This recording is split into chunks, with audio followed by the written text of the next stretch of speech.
Welcome to the How to Be Awesome at Your Job podcast, the show where brilliant professionals share how to sharpen the universal skills required to flourish at work. Enjoy more career fun, wins, meaning, and money with your host, Pete Makaitis.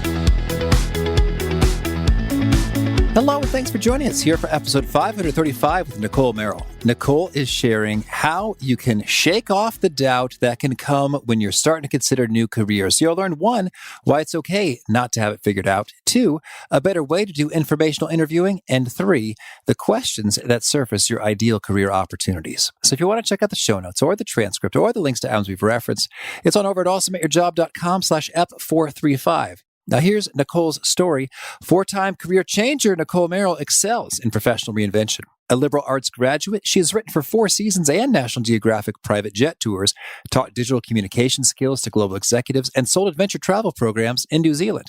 As the former associate director of the Career Development Office at Yale School of Management, she coached hundreds of MBA students and professionals through all phases of their career transitions. Nicolle currently freelances as a conversation designer and analyst at artificial intelligence startup. Her human-centered approach to career change, combined with a relentless curiosity about emerging career trends, has led to speaking engagements across the U.S. as well as Canada and Ireland. Big thanks to Nicolle for sharing her time with us, and big thanks to our sponsors. Check them out. And big thanks to our sponsor, Acorns. Acorns makes it easy to start automatically saving and investing for your future. You don't need a lot of money or expertise to invest with Acorns. In fact, you can get started with just your spare change. Acorns recommends an expert-built portfolio that fits you and your money goals, then automatically invests your money for you. NerdWallet.com, whom I love on these sorts of matters, gives Acorns a whopping 4.7 stars and says, quote, "If you want to make the most of your spare change, there's no better place to do that than Acorns. Head to acorns.com/awesome or download the Acorns app to start saving and investing for your future today." And we got a legal disclaimer here. It may not be representative of all clients. Tier 1 compensation provided. Compensation provides an incentive to positively promote Acorns. View important disclosures at acorns.com/awesome. Investing involves risk, including the loss of principal. Please consider your objectives, risk tolerance, and Acorns' fees before investing. Acorns Advisors LLC, Acorns, is an SEC-registered investment advisor. Brokerage services are provided to clients of Acorns by Acorns Securities LLC, member FINRA/SIPC. For more information, visit acorns.com. One sponsor to check out is Harvard Business Review. This brilliant magazine, published at hbr.org, is the leading destination for smart management thinking. Fun fact, HBR has been mentioned in 108 episodes of the show. That's because HBR has great stuff that comes up often. They've got explainer videos, podcasts, real-world case studies, and much more. I think of HBR each night that I put on my special orange glasses. Their article, "Will Blue Light Glasses Improve Your Sleep?" revealed that those who wore them reported better sleep and a 7% improvement in work performance as compared to those who wore the sham glasses. So I cite HBR anytime anyone tells me that I look silly wearing them. Now, much of HBR's content is available for free when you sign up at their site. Subscriptions that get you unlimited content cost $10 a month. If you visit hbr.org/subscriptions and enter the promo code AWESOME, you can save 10% off of that subscription. Again, to save 10% off of your HBR subscription, go to www.hbr.org/subscriptions and enter the promo code AWESOME. Now, here's Nicolle. Nicolle, thanks so much for joining us here on the How to Be Awesome at Your Job podcast. Oh, hey, thanks for having me. I'm really excited to be here. Oh, well, I'm excited to have you here. And I want to dig into so much good stuff about punching doubt in the face. Yes. That's such a good title. Oh, thanks. It was actually harder to name my book than it was to name my child. So I'm always glad to hear that.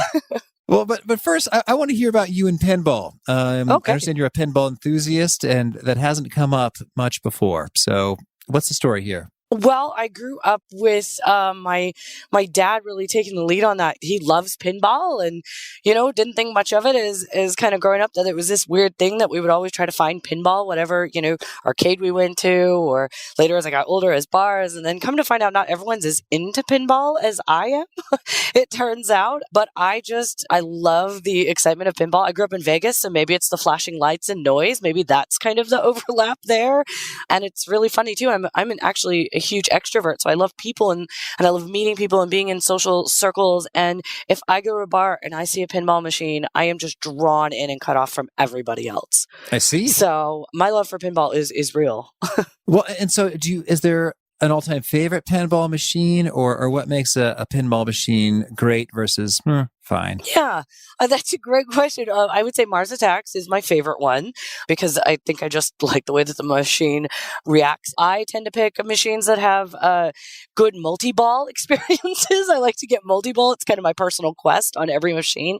Some people want to get high scores. I want to get multi-ball. Okay, understood. I'm really into it. Somehow there's a segue between multi-ball and career-changing, multi-careers. Yeah. It's lost on me, but we're just going to run with it.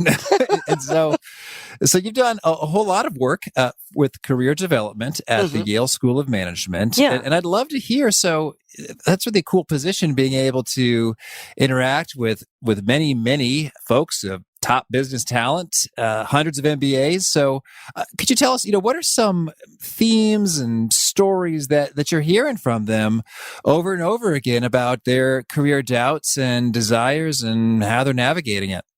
Sure. I should just clarify. That was actually, I had career changed into that role. So I'm a 4-time career changer.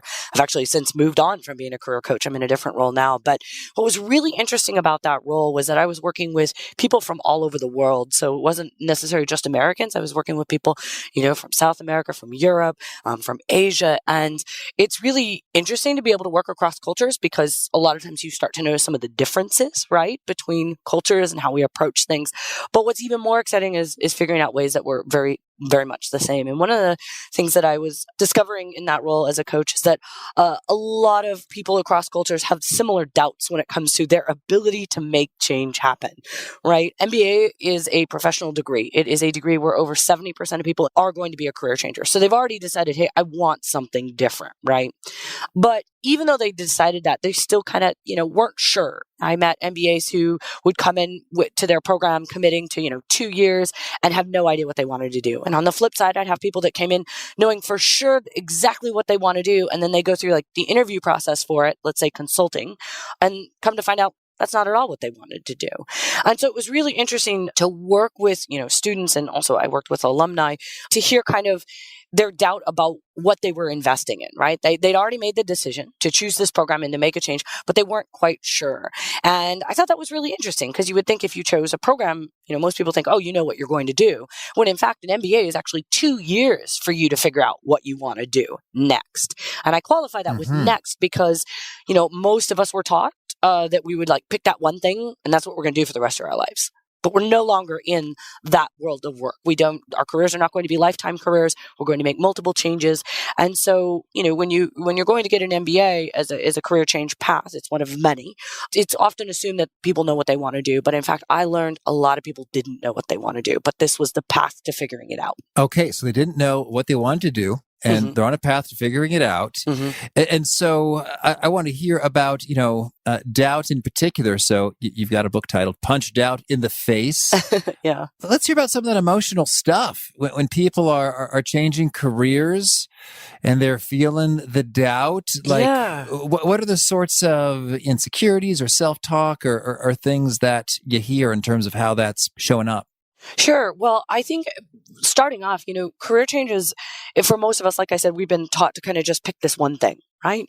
And you're just going to do it for the rest of your life. And that's what our parents did. But that's not reality anymore. And honestly, I'd argue it's not really the reality for some of our parents too, depending on how you grew up. And so the first thing that people go through when they're thinking of changing careers is kind of this feeling of loneliness. Like, oh my God, I failed, right? They feel like they didn't make it work, or they're feeling like nobody else could possibly understand this because, we're bombarded by messages of success and everybody else doing it right. And I think we're also in a culture that doesn't share when we're failing in a career. And I'd qualify that we're not failing. You're not failing if you're not doing it right? It's okay to change jobs. And I think this doubt comes from that feeling that we should figure it out. We should be able to make it work. And so when it comes time to change, people feel like they can't quite do it. And on top of it, it's not like we teach people how to change careers. I don't have an MBA, but when I got to working, when I was at Yale and I, am part of an MBA program that teaches people how to change careers, I was shocked by what they taught people. I had changed careers multiple times and nobody taught me how to do it. I kind of had to figure it out, right? Go against the grain almost. And so a lot of people have doubt about changing careers because they haven't really been taught how to do it. The other piece is that, if you've been a career changer before or talked to career changers, a lot of times when you tell people you want to make a change, they want to know, well, what specifically will you do? right? They want answers right away because it can make people feel uncomfortable when you don't have an answer, right? So I'm telling you that I want to make a career change, and then you ask me, what do I do? Well, what do you want to do? And so you're saying, I, the career changer, am comfortable, or my conversational partner's uncomfortable, or both of us are uncomfortable? Well, probably at this point, it'll be both of us. But a lot of times when a career changer says, I want to make a change, one of two things happens. The conversational partner will be like, oh, great. Well, what do you want to do? That puts a lot of pressure on that career changer to have an answer. And a lot of career changers don't actually have an answer in the beginning, right? They have an inkling. They have a feeling like this is not right. This is not working for me. And there's a variety of reasons we could go into as to why it's not working. But they might, when they first start talking about it, and I actually had this conversation with a friend, a couple of days ago who said her partner was like, well, just go do it. Just go do it. And she's like, I mean, the problem isn't that I can't go do it. The problem is I don't know what it is, right? And so career changers really need to make space for themselves, to really hold space for ambiguity. And that space that says, I know I want to make a change. I just don't know what it is yet. And then commit to kind of figuring that out. And I think doubt really starts to creep in when people say, well, what do you want to do? And if you don't have an answer, that can cause you to be like, oh my God, I can't do this. I don't know what I want to do. And then we start going back into kind of that negative feeling of being, real stuck without a path forward. Okay, well, I want to dig into sort of each of the stages here, from I'm sensing a change may be necessary, to I'm figuring out what that thing is, to I'm landing the job. Yeah. So maybe to tee up that arc, could you perhaps share with us a cool story associated with someone who made an awesome change and how that unfolded for them? Sure. Well, there's been a couple of them. I'll just tell you the story from my own, only because I'm a 4-time career changer. I recently went from being a career coach to I now work as a conversation designer for an AI startup. So I work for an artificial intelligence startup. And what that means is I spend a lot of my time using qualitative analysis skills to improve the product. And it's an emerging job, and it's a job that there's no clear path for. And I knew I wanted to go into artificial intelligence because I'm relentlessly curious about new technology. And I spent the better part of a year after I left career coaching to start to understand some of these AI products in the market. I was reading about them. I started reading industry trends. I started listening to podcasts. And then I started writing about them. I started writing about what I was reading in the news about artificial intelligence in the workplace. I started to narrow down my interests because when we talk about artificial intelligence, that's like a huge topic, right? And I started to narrow it down into something that was a little more tangible, something that aligned with my background. And that was in HR. So looking at how does HR use artificial intelligence in the workplace? And so, again, I started diving into these products, writing about them. I started taking online courses to learn about artificial intelligence, not necessarily as an engineer, but from the business perspective. And then finally made the jump into a startup because I saw a job that was written for what I could do. It wasn't necessarily written exactly for my background, but I knew I could do it based on all the studying and the writing I'd done and my previous skill set. And so I applied and I got the job, and I have now shifted into a new path. And that is almost textbook for how someone should go about making a career change. It starts with your curiosity, right? We start specifically, what are you curious about? Well, and I'm curious right now, Nicolle, I've got some curiosity associated with what a conversational designer is. Oh, so yeah. just so we can get closure on that point before we dig into your wisdom elsewhere. Sure. What does that mean? So conversation designer is someone who works on a chatbot. So the chatbot is, right, to improve it, to make it, I tell people I make it sound more human. So I look for where the mistakes are at and report those mistakes back to the AI team. I also write scripts to make it sound better for different contexts. And then I review the conversations to ensure, that the user experience is a positive one. Okay. So it's a hybrid job. It's a mix up of writing, user experience, and just having a technical understanding of how natural language processing works. So again, I'm not an engineer, but I know how to work with engineers in order to make recommendations. Okay, that's cool. Yeah. Well, so let's go through the arc then. So when someone is in the midst of being in a career, not quite sure if they're feeling it, I think it might be time for a change. What do we do now?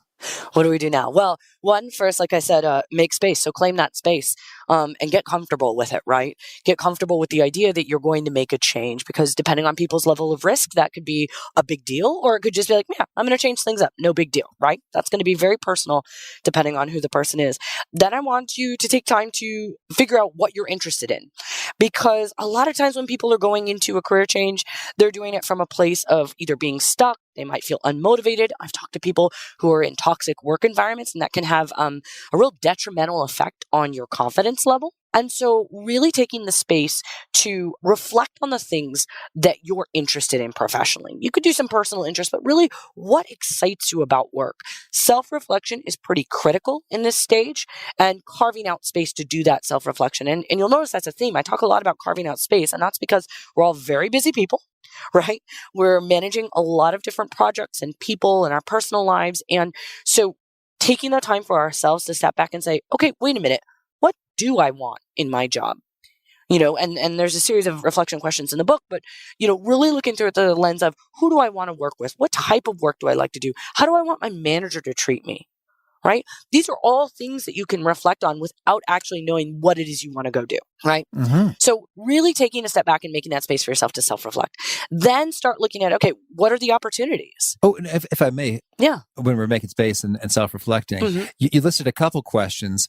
What have you found to be some of the surprise, super winning questions that tend to surprisingly surface insight frequently? Sure. I think one of my favorite ones is what kind of work would you like to do? So a lot of times we tend to think of our work as job titles. Like I want to be a, travel writer or I want to be a firefighter. No, think about the work. What does the work look like? What does it feel like? Right? And this gets into things like, do you want to be in front of a computer all day versus would you like to be like building trails out in the wilderness? Right? I think getting in depth about how you'd like to work and then also thinking about what would you like the company to be like? I think this is another powerful one because we tend to think of, again, our job titles, but like I know so many people that are trying to get out of toxic work environments and, that can be a big catalyst for changing careers and changing jobs, but also changing careers. And we start to talk about, well, how would you like to be treated by a company, right? What would it look like? What are the values that you're looking for in a place of work, right? And that leads to other questions like, how would you like your coworkers to be? And for some people, they might say, I don't really care about my coworkers. And that's okay because that's, for you, if that's your preference of work, that's fine. But we need to at least dig into it and figure out what it is because most people are just like, I need to find a job. And we're not thinking about the environment in which that job takes place. And that has as we all know, culture has a huge effect on our workplace and our daily jobs. I really like the point you brought up about the coworkers there. Like you might not care. And maybe the main thing you want from your coworkers is for them to leave you alone so you can have long stretches of, creative time or problem solving time or whatever. Or maybe the main thing you want from your coworkers is lots of fun, collaborative, back and forth stuff. And, or maybe you want your coworkers to give you tons of feedback and tell you all the things that you're doing that can be improved upon. And maybe you don't because that's really stressful and anxiety provoking for you. Yeah. Even that, all those things that you just said, though, those were great examples because within that, you're getting insight. So maybe you do want a bunch of coworkers because you want to be able to collaborate. And there it is right there. Collaboration. That's one of your values. You want to be able to collaborate with people. So you want to make sure that, a job that you're going into, that you're going to be able to have that, right? And chances are you might actually be good at that. So that's something that a skill that you can work on, right? In your job. Or maybe you like the deep work. And so, you realize that you need to have a job where you're going to be able to, I find this, I work with engineers, so that deep work piece is really valuable there, right? They need to block out 3 to 4 hours to code, right? And so again, within this reflection, even by thinking about what your coworkers are like, you discover things about yourself and how you like to work. Okay, so there we go. We've done some reflection, and then you said next up is opportunities. Yes. So this is where it starts to get interesting. One of the things that always surprises me is that we tend to look at our opportunities as only in the context of, what's in front of us, right? I was having a conversation with one of my friends who's a firefighter, and she had said to me, what's interesting about firefighting is that, there's a lot of customer service involved. And I went, wait, what? She's like, yeah. She goes, you have to go, you show up to a scene, you have to, obviously you're triaging, but you're trying to understand what has happened and you're trying to help the person who called you. And she's like, a lot of it is frontline customer service. And I had never thought about firefighting in that way. And it really was a aha moment for me because, a lot of us, we tend to make assumptions about jobs, whether because we're familiar with them or maybe it's the hot job of the moment, but without knowing what those jobs actually are. Another good example, I met tons of MBAs that wanted to do product management. Hot job, right? Consistently high paying job, usually over six figures, very in demand job. And then I'd ask them, I say, well, what about product management interests you? Or where do you think, you do well in that role? And they'd say, I don't know. And it's like, well, okay, we got to get to know what these jobs are. And I think as a career changer, going back to kind of that pressure to figure it out, you have to give yourself space to be able to figure out what these jobs are. So really diving into the opportunities. And there's two really key ways to do that. I call this exploring the field of possibilities. One is simply reading job descriptions. This is a tool someone gave me years ago, like 10 years ago. And I thought they were crazy. I was like, why would I spend my time reading job description? They're boring. But come to find out, they're like mini stories, right? They're companies telling you a story about themselves. Some of them tell really bad stories, right? Badly written job descriptions. And some of them tell you really good ones. And instead of looking at job descriptions as, can I do this or not? Most people will talk themselves out of it. What you should be looking at is, does this interest me? Is this the type of work that interests me?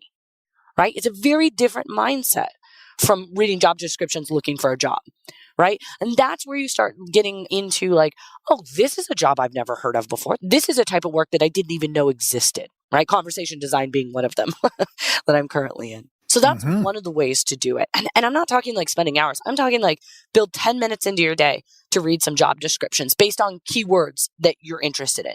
So let's say you're interested in pinball, right? I don't know what jobs they would be because I haven't looked, but I would put pinball into a job search engine and see what jobs come up. Nicolle, it's hilarious that you mentioned job searching in pinball because it's actually come up before on the show, episode 167, with Nick Campbell. What are the odds? Wow. Okay. I feel so connected now. But please continue. Pinball exploring. Right. So you could go into any job search engine and just put in pinball. Or maybe you're a writer and you want to get into pinball writing, right? Put those keywords in there and then read the job descriptions. What are they asking for? The key point of this is to not talk yourself out of it. You can't be going, well, I'm not qualified. I'm not qualified. Of course you're not qualified, right? Like you're at the beginning of a career change. And in one of the parts of a career change is once you figured it out, you have to then go get the skills that qualify you. That's a whole different step. But right now you're just looking at what are the possibilities. And so start making a list and familiarize yourself. That's one way to do it. The second way to do it, and this is actually my preferred way to do it. I want you to do both, but it's through conversations. There's an exercise in my book. My book has a ton of exercise in it. It's called 50 Conversations. And in it, I assign you the task of interviewing 50 people about their jobs. And in the past, we've heard a lot about, informational interviewing. This is that, but dialed back. It's more of an exploratory conversation just to learn what people do. I have a really good example of this. I used to be a travel writer for a private jet travel company. It was a job I fell into, and it was a really interesting job, and I enjoyed it. I didn't get to travel much, despite the title. And at the time, I was interviewing someone from the staff, and that person told me that his job was a travel scout. And I was like, what's a travel scout? This guy's job was to travel to different locations around the world and scout them out for our tour company. So he would travel to, we were in luxury travel. He would travel to luxury locations, stay in their hotels, try out their activities, write a report, and send it back to the product team. And I went, oh my God, that's a job that exists. Right? Yeah. And it was like just this aha moment of like, there are so many jobs out there that we don't know exist. And so you have to go out and investigate the opportunities. You can't just sit there and say, well, I don't know what fits me, and then just stay with it. You have to discover and seek out different types of job. Because when you start talking to people and, ask them what they do, but more importantly, how they got into it, it starts to become so much more interesting. And then you can start mapping yourself to some of those paths. You can start opening up possibilities and seeing yourself in those paths. And then sometimes, someone might give you an answer and you're like, that's definitely not what I want to do, right? Like, and that's just as valuable. And when you're having these 50 conversations, again, I'm curious about what are some of the top questions that really surface a good view of what those jobs look, sound, feel like in practice? Yeah. So a lot of times people don't want to engage in these conversations because it's well, what do you do? Right. And that feels so superficial. And a lot of times people don't add follow-up questions to that. So it's the ability to add a follow-up question and say, for example, in your case, you did it really well, right? You were like, well, what is a conversation designer? Right. I have a lot of people where I say, oh, I'm a conversation designer. And they're like, oh, cool. I was like, okay, right. You don't really think it's cool, or you would have asked more. Yeah, right.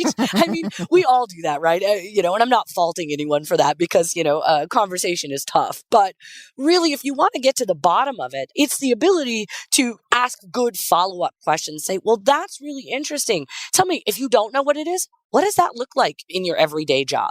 How did you get into that is an even better question for career changers, right? Because that's where the path starts to unravel. I have found people say things like, you know what, I just fell into it. Or, you know what, I went back to school and went to a boot camp, and then that taught me these skills, and I was able to combine it with what I did before and get a job.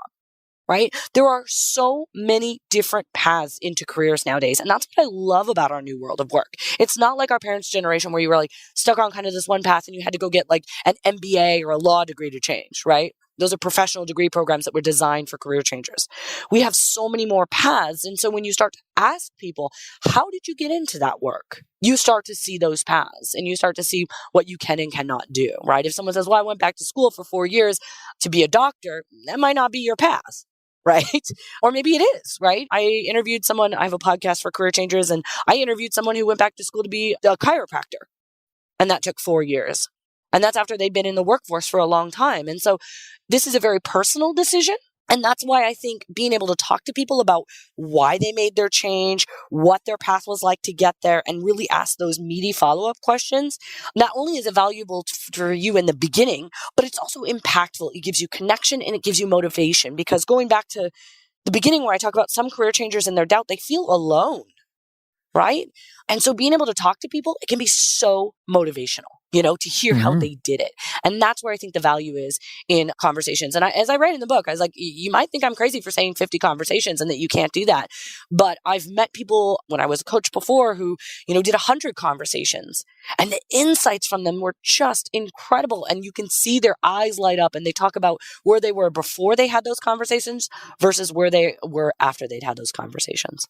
Okay. So then let's say you've had those conversations and then you found an opportunity that sounds super cool. Yes. And you would want that job to become yours. Yes. What do you do next? Okay. So then it's a process of figuring out, okay, where are we at in terms of, qualifications for most career changers? And again, there's variety. So I'm generalizing here, but if you're looking to make a big change and let's say you're going into a new industry, a new role, it's time to assess your skills. And this is really diving into what your skills are, what you're good at, what maybe you're not so good at, and then knowing what the skills are for that next job on the new career path, right? So it's really looking at both your skill set, the skill set required to get the next job, and then analyzing your skills gap. What skills are you missing? So, for example, if I talk to a lot of career changers that are looking to get into tech, right? We look at, okay, is this going to be a tech position where you want to become a software engineer or a user experience designer? Or is this something where maybe you're not working on a technical product, you want to be tech adjacent? Maybe you want to go into digital marketing and you just need to learn, some basics on digital marketing, right? It's really trying to figure out where your skill set is at and what skills you need in order to get the job, because that's going to be the driver for how you choose a learning experience.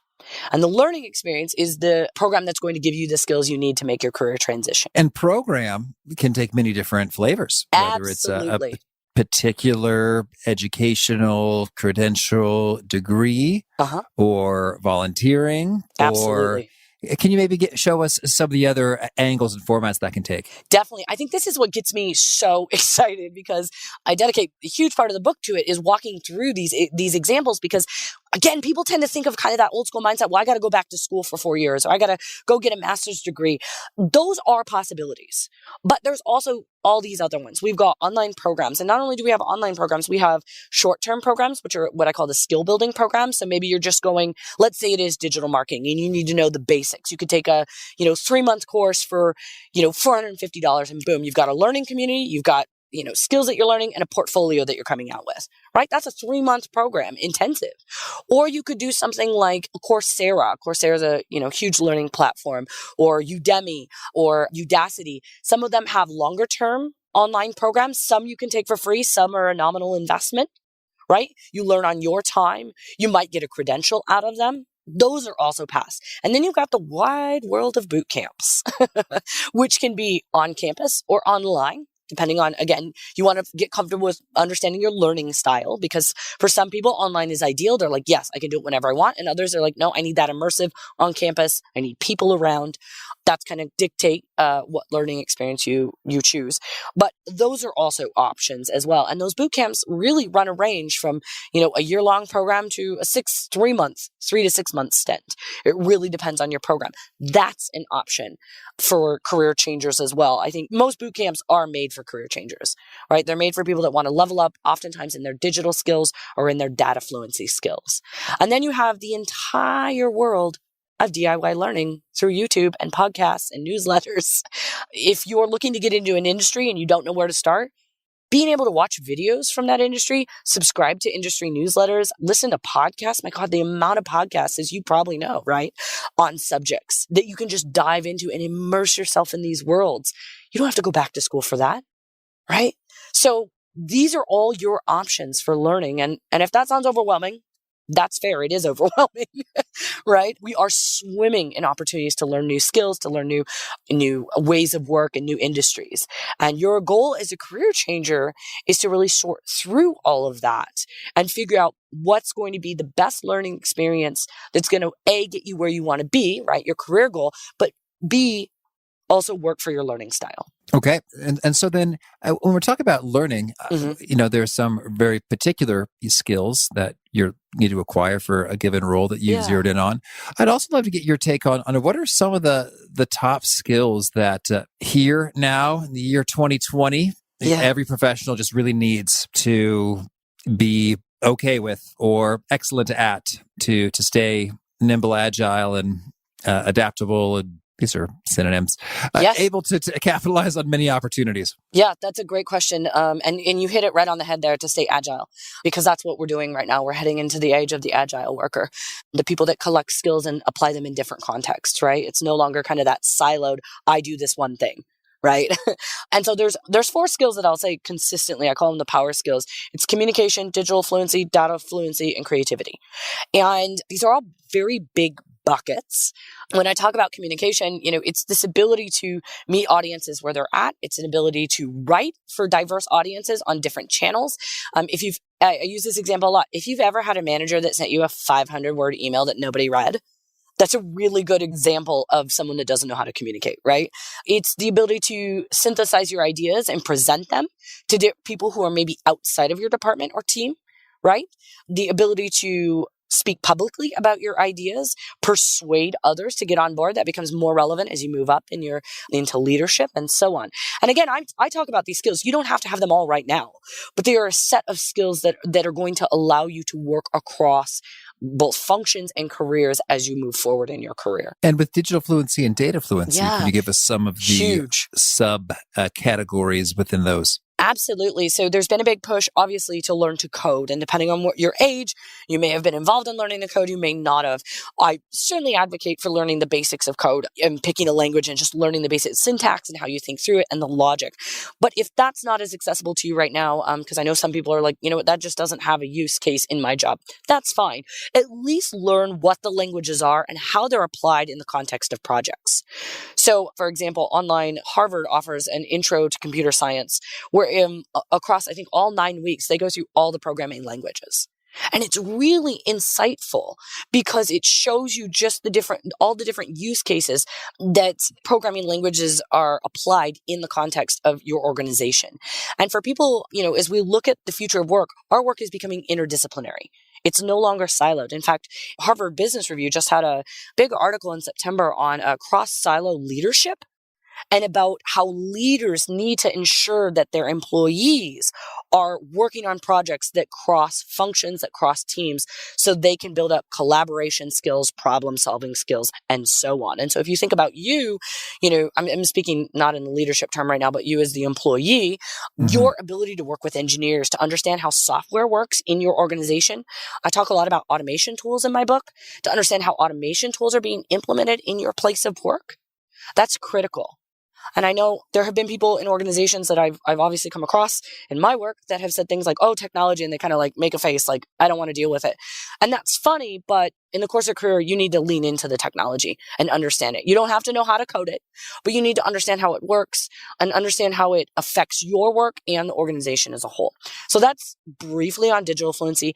Data fluency, very brief, understanding how data is used in the context of your organization.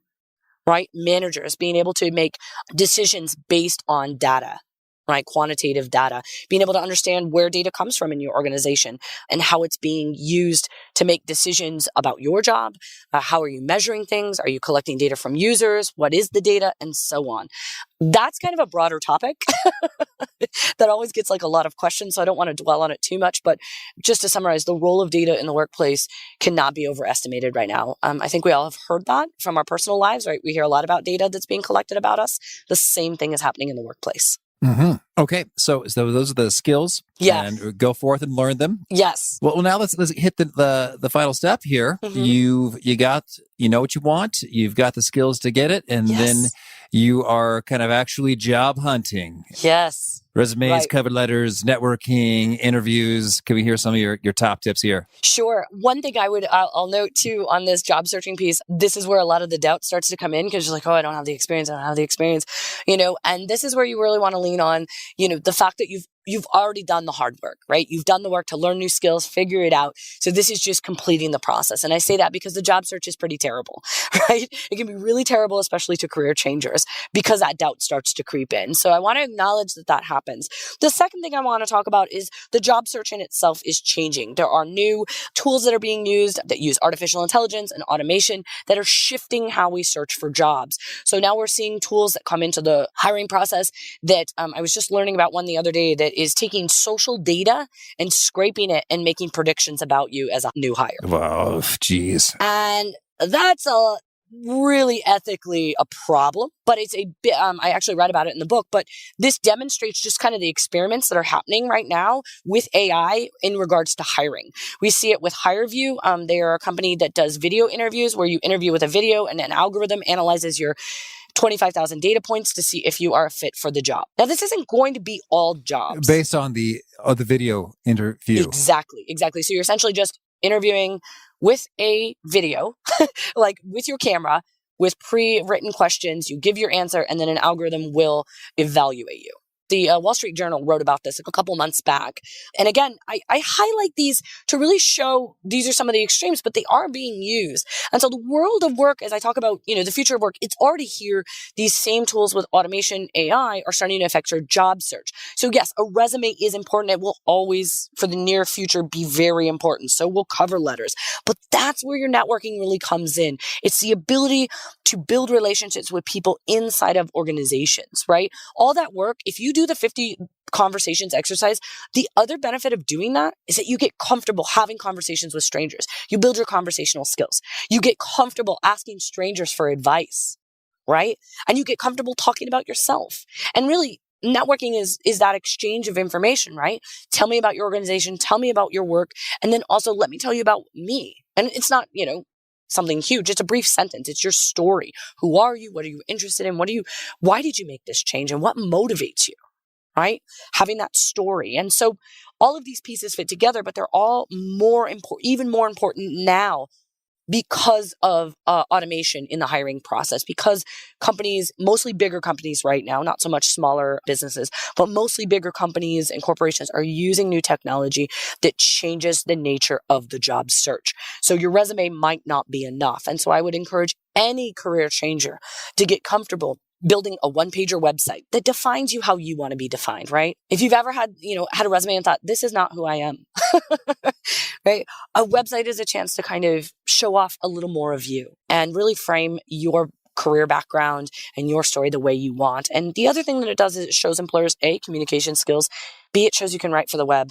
And it's a beautiful thing to add into your email signature when you're conversing with people, right? Say, hey, take a look at my website. And I was actually just on Wix, the free platform, the other day for my sister who was curious about how to build a website for herself. And they have some great portfolios on there specifically for job seekers.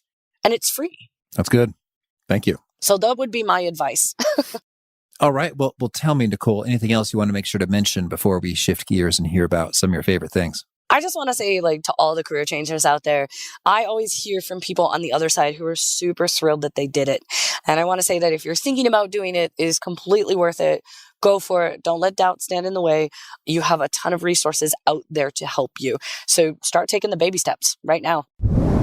Nicolle's laying out a baby step approach to learning in career fields. I also recommend a baby step approach to learning a new instrument as provided by our sponsor, Fender Play. Did you know that learning an instrument has been shown to reduce stress, boost your immune system, and enhance brain development? Well, our sponsor, Fender Play, provides a complete online learning platform for guitar, bass, and ukulele. Or is it ukulele? I believe the cool kids call it. With Fender Play, you can play your first song in just minutes using their short, easy-to-follow lessons that are taught by very personable, very knowledgeable master instructors. Fender Play takes a step-by-step, song-driven approach based on your own music taste and your schedule. If you're feeling country, they could do that. More rock, they could do that too.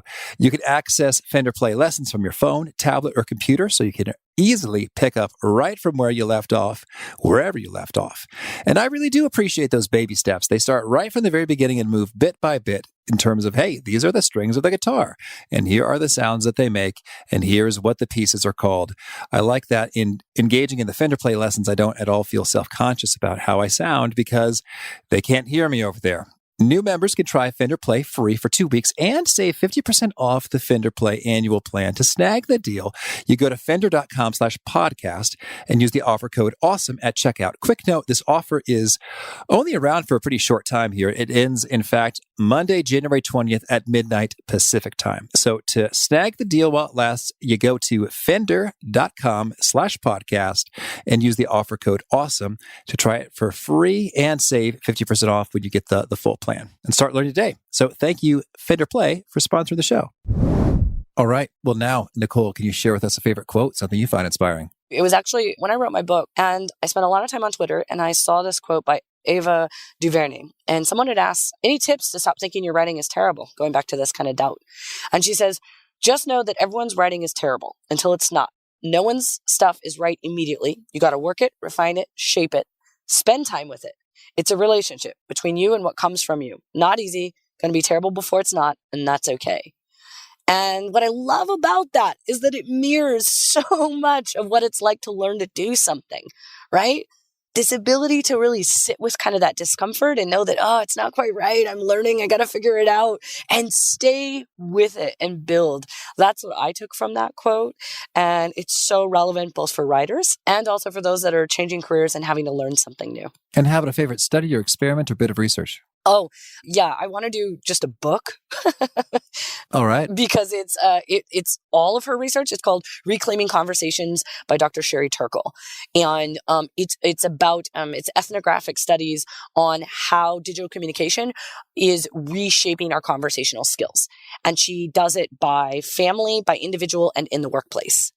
So it's all of her research together in a book. And it was probably one of the most impactful books that I have read to this day on communication skills. Can you share with us one sort of mind-blowing discovery about how, indeed, digital stuff is reshaping our brains? One of the things that she had shared was just the mere presence of a phone on the table, even face down, disrupts the ability to get into deeper conversation. And again, this wasn't a book that shames for using phones by any means. It was let's talk about what's actually happening in our conversation. And one of the things that she points out in that book is that our conversation is a skill. And because we spend our time in digital environments, Slack, email, text, social, all of those spaces, we're losing the ability to have open-ended conversations with each other. And it resonated because one of the top things I heard as a career coach was but what should I say? What should I say? Mm-hmm. And hearing that from her kind of gave me validation to say, okay, this isn't just me that's experienced this. We're all kind of experiencing this. And it was incredibly impactful. And now I work very hard on practicing my conversation skills and having those kind of ambiguous, open-ended conversations to make sure I can, build relationships and engage with people. Okay. And can you share a favorite tool, something you use to be awesome at your job? Things that I use to be awesome at my job. Oh. Is it funny if I say LinkedIn? Oh, no. LinkedIn is fantastic. And how about a favorite habit? Oh, a favorite habit? Oh, I love walking. I walk because I need to get away from the screen and it's so hard to do that. But walking is probably my absolute favorite thing to do. The clarity you get being outside. And I live in the rainy Pacific Northwest and I do rain walks. So, yeah. And is there a particular nugget you share that really seems to connect and resonate with folks? You hear them quote it back to you frequently? I will say yes to the conversation would be the top one. And if folks want to learn more, get in touch, where would you point them? I would point them to either on Twitter, I'm at PDX Nicolle, or you can reach me through my blog, which is futureskills.blog. And do you have a final challenge or call to action for folks seeking to be awesome at their jobs? Yes, engaging conversations. I will challenge you to have 50 conversations with people, even if you're not looking for a new job. Transform it into something you're curious about. All right, Nicolle, this has been a ton of fun. I wish you lots of luck and enjoy designing conversations and all you're up to. Thank you so much. I appreciate it. This has been a lot of fun. I really appreciated Nicolle's take on those 50 conversations because it's one, way de-stressed when it's not immediately I am learning and seeking opportunities now, but you can start that exploration earlier and really create more comfort and space for curiosity and gathering what you need to gather. It's also a great way to ensure that you don't end up regretting where you land. I have talked to folks who spent a lot of time and money going to law school or med school, then they got in the thick of things after a year or two or three and said, uh-oh, this isn't what I wanted. 50 conversations could save you much, much more time and disappointment when you realize, ooh, that's not actually the thing that I thought I wanted after all. So great stuff from Nicolle. The show notes, the transcript, the links to items we've referenced are at awesomeatyourjob.com/EP535. If you haven't already, I hope you'll push subscribe. If you do, you'll catch our next guest. It's Julian Treasure. He's back for more, talking about how to listen and how to be heard. Hope to catch you there. Peace. Thanks for listening. To get the most out of the show, we recommend 2 key things. First, check out the extra resources at awesomeatyourjob.com. You can find this episode's transcript and links, as well as the perfect episode for your situation. You can search the full-text transcripts of hundreds of episodes or explore episodes tagged by topic and competency covered. Second, subscribe to the podcast and get future episodes automatically. You can subscribe by telling Siri and several other smartphones and speakers, subscribe to the How to Be Awesome at Your Job podcast, or by tapping subscribe in your podcast player of choice. If you'd like some extra help figuring out podcasts and how subscriptions work, visit awesomeatyourjob.com/subscribe for guidance. Hope to catch you on the next episode of How to Be Awesome at Your Job.